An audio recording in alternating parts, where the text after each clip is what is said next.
Hello, Hello. how you doing, Alex? Hi. Fine. Thank you. Nice to meet you. Nice to Eddie? meet you. I'm May. Ah, okay. I have a different name here.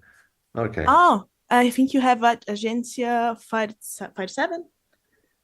Yes. Oh yeah, I'm May and I'm representing the Fire 7 Media here from Brazil. So Okay. I'm going to do this interview. First of all, I want to thank you so much for having us here with you and for this interview as well. Thank you for having me.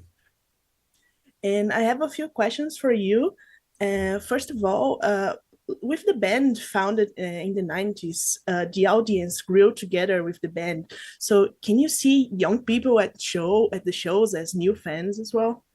Yes, we can see this. It's very exciting. And yeah, there is a whole generation, there's a variety of ages that comes to our show. And of course, it depends on the country, on the event, of course. And we play in Italy. We play in the big events where there are like 3,000 people, even 5,000 people. We played in Sardinia, and where the entrance was free, but we could see that there's a variety of ages. So this is fantastic. And in our shows, maybe it's more homogeneous, but there's a lot of young people listening, and it's uh, it's nice to see that.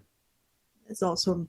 And in an interview with Sunday Magazine, you commented on the new album with a different approach. So could you talk about a little bit of the difference between Challenge the Wind in relation to the rest of the discography and how it fits into the band's trajectory? Well, it fits perfectly. Of course, it took 3 years to realize this since the beginning of the first composition to the final mix and master.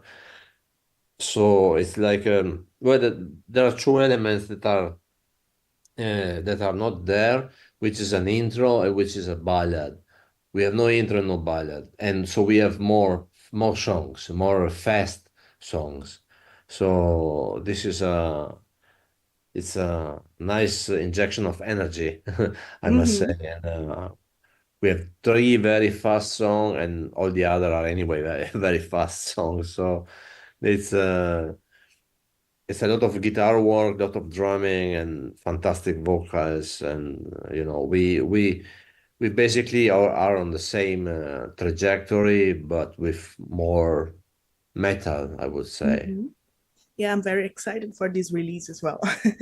Me too. And we heard the song Un'ode per l'eroe in the band's mother tongue, Italian. And what are the difference between composing in your language and in English, for example? In your opinion, how important is the inclusion of cultural aspects in metal?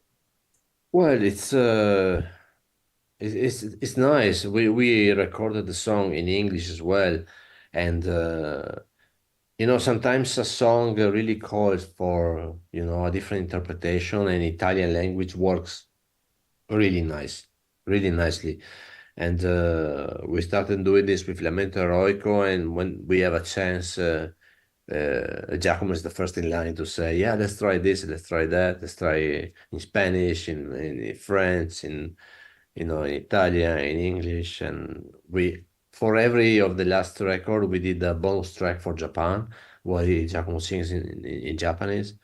So it's for him the challenge to sing different sounds, and it's really important, and for me as well. And I believe we can reach more listener, but at the same time, using the Italian, it really connects, with our roots. It's very nice when a band can do that. Mm-hmm. That's great because I know some bands that comes from Italy and they only do Italian. They only sing in Italian. It's amazing how different it is Ah, to yes, yeah, listen. So it's yeah. great. And you guys are coming to São Paulo with a single show in May. And what's your expectations? Well, after 12 years, all that we have in mind is to present this lineup, which is not new anymore because it's more than 10 years.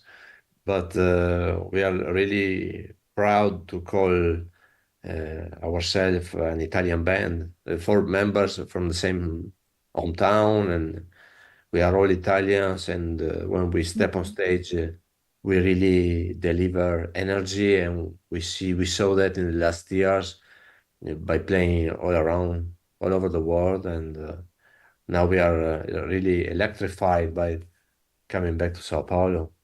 Mhm. So you are Italian. You said you are Italian. But you live in English, in England, right? Yes, Okay. correct. But and I see that you perform around the world and has worked with several musicians as well. How do you see the metal scene currently? Very saturated. There's a lot of bands around. Yeah, well, it's great to have the choice to fans can really choose their favorite bands, and there are a lot of concerts, and this is a bit of a, you know, there's many bands, and every band wants to tour all the time because this is where the money is at the end. The record sales are so, insignificant right now. So, and this is creates a lot of, you have to organize yourself much in advance, and Mhm. that this is not the reason why we didn't play for 12 years in in Brazil, because we would Yeah. hope to be there more often, of course, and I hope in the future we will. Mhm. And for the last question now, and what advice would you give to the new musicians in this new generation? Well, this question 10 years ago would have a different answer. Now it's like, I would say that to any young musician, like I would say to my nephew, which is a fantastic drummer, he's just turned 13 years old. He's a fantastic, incredible drummer. He has a lot of talent. What I would say to him or to any young kid is like to have fun. Don't think about success and money and everything. Just think about studying, be the best you can at your instrument, and just enjoy. I would never push anyone to say, "Ah, you have to be successful or you have to earn a lot of money." I don't know if this is the case in the music industry, but you have to stand up and to use your talents. And if good things are coming, it's because you really are not only talented, but because you worked for it.